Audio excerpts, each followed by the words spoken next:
This man once said his greatest achievement was not killing anyone. Let's hope that doesn't change tonight. I've been an admirer of his for years, a celebrated essayist, novelist, playwright, satirist. We don't have enough space on the prompter to fill in everything that this guy has done. His new memoir is titled Gore Vidal, Snapshots in History's Glare.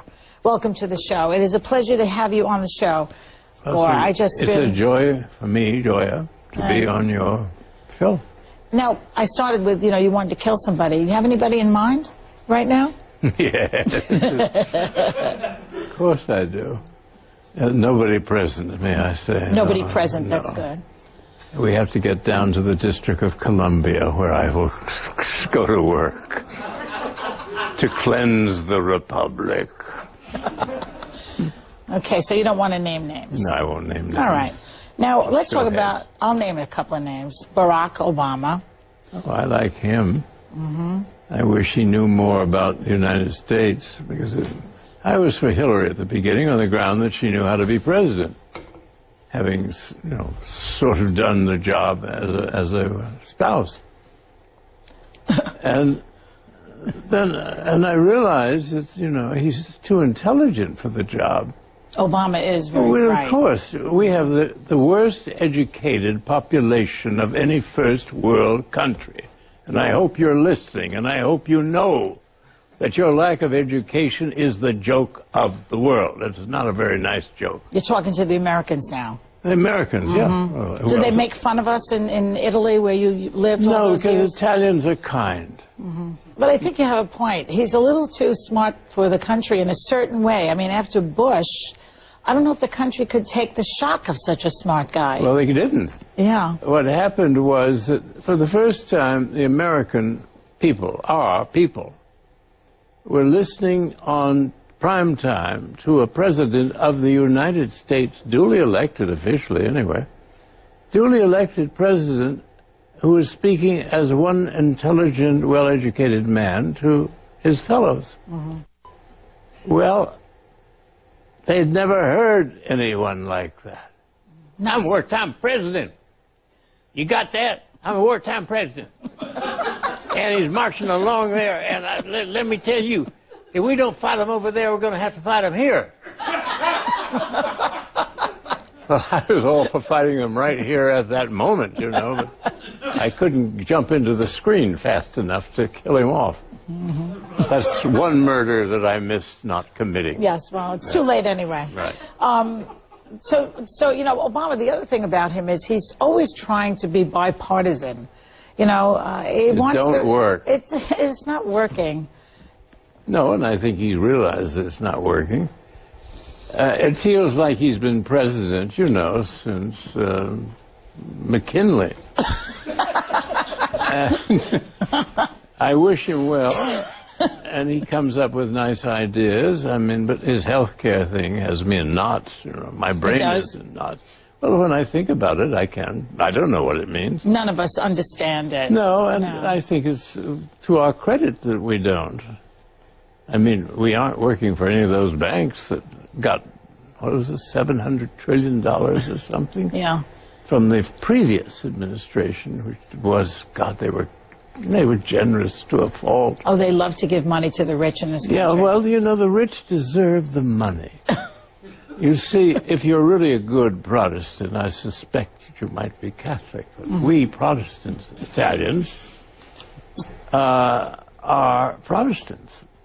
And Protestants firmly believe if you're a good person, you're rich. Yes. And if you're a poor person, you're poor. And you deserve. Otherwise, God wouldn't have made you that way. That's right. That's Calvinism. Oh, honey, I knew you'd drop his name. Are you still dating him? No. You know what? He wasn't that good in bed. Well, I don't know. Everybody swore by him in Washington in the old days, but, it's a new regime now. Last night at the Y, or the night before, whenever it was, it was very interesting. You were talking about comedy, because you're very funny and you're a satirist, and, I'm in the comedy business myself, even though you can't tell from this interview. I can tell. Anyway, you said something interesting. You said that comedy is cruel. Now, that would make Dick Cheney funny. And he's not. Well, come on. Vice President of the United States, a working sadist, who is trying to get more prisons to lock up people, to give them the water treatment? I mean, come on. I can't think of any higher comedy that we have had. Yeah, that's a left riot, all right. Oh, wow. I mean, that's about as funny as it gets, you know?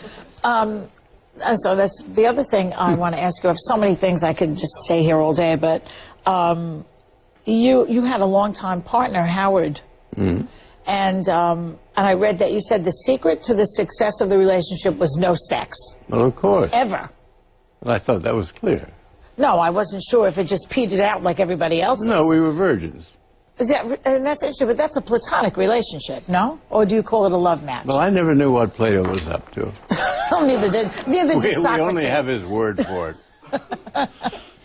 So that's interesting because so you were able to really stay together because there was none of that sexual jealousy going on, I guess. None of that. Imagine being jealous of anybody over sex, of all things. It happens all the time.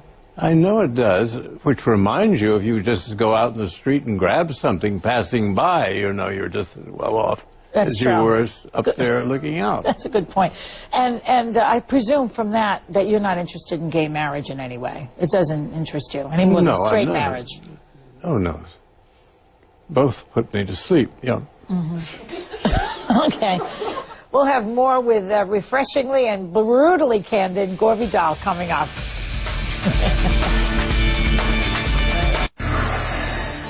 People in the United States happen to believe that the United States policy is wrong in Vietnam and the Viet Cong are correct in wanting to organize their country in their own way politically. This happens to be pretty much the opinion of Western Europe and many other parts of the world. If it is a novelty in Chicago, that is too bad. But I assume that for the point of the American democracy is you can express any point of view you want. Shut up a minute. No, I won't. And some people were pro-Nazi, and the answer is that they were well treated by people who ostracized them, and I'm for ostracizing people who egg on other people to shoot American Marines and American soldiers. I know you don't care. As far as I'm concerned, the only sort of pro-crypto-Nazi I can think of is yourself. Failing that, I will only say that we can't have. Now listen, you the right of assembly. Stop calling me a crypto-Nazi. Let's stop calling names. You in your face, and you'll stay plastered. So you got along nicely with him? No, he was all girl.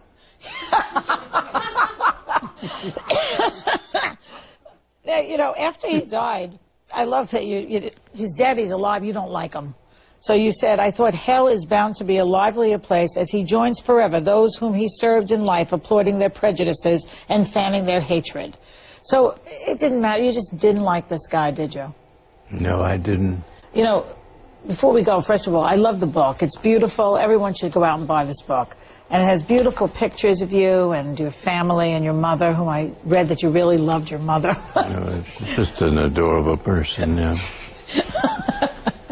And I saw that little boy, the one in the balloon. I we'll not talk about him, but the balloon boy. And he's giving an interview afterwards, and he can't stop throwing up. I know.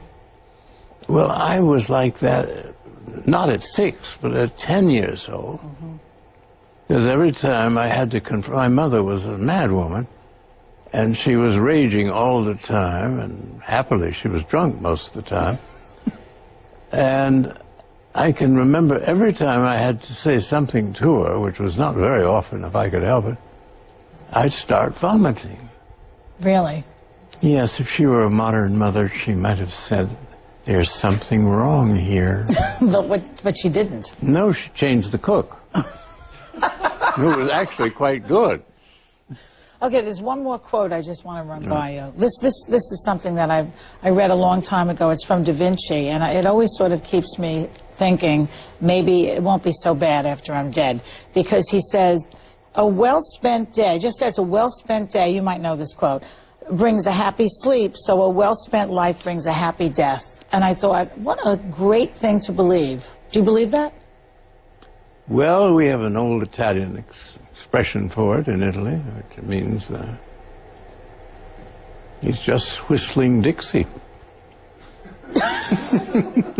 So much for the great Da Vinci. Yeah. Okay. Thank you so much. Lenny was such a Lenny, fool. he was something. Thanks for doing this with me. I always enjoy watching you, your company. I actually interviewed you years ago on the radio. You told me last night I looked different on the radio. That was good. No. Superb now, and you were there. I thought just wise. Thank you.